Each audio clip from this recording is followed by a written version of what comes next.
போன முறை நாம் ஒரு மலையை பற்றி பதிவு பண்ணியிருந்தோம். அந்த மலையில் பாறைகளை வெட்டி எடுத்து பிற மாநிலங்களுக்கு அனுப்புகிறதா அந்த பதிவு பண்ணியிருந்தோம். அந்த பதிவு பார்த்த பல பேர் நீங்கள் எல்லாருமே ரோடு கேட்காதீங்க, வீடு காங்கிரீட் போடாமல் வீடு கட்டுங்க, அந்த மாதிரி நிறைய கமெண்ட்ஸ் பண்ணியிருந்தீங்க. நம்மளோட பார்வையில் என்னென்னா, மலைகளை நீங்கள் எடுக்கிறது உறுதியாயிருச்சு. வெட்ட தான் போகிறீங்க, அதை விற்க தான் போகிறீங்கிறது உறுதியாயிருச்சு.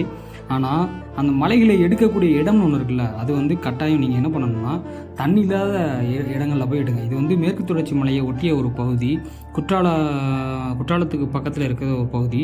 இதை நீங்கள் வெட்டி எடுத்து நீங்கள் அனுப்புறதுனால பல்வேறு சுற்றுச்சூழல் பாதிக்கப்படும், உணவுச் சங்கிலி பாதிப்பு ஏற்படும், நிறைய பூச்சிகள் பெருகும், பறவைகள் எல்லாம் அழிஞ்சிரும், மக்களுக்கு பல பாதிப்பு வரும்.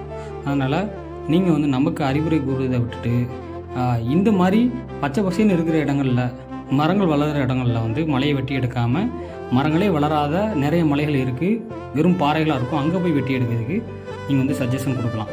நன்றி.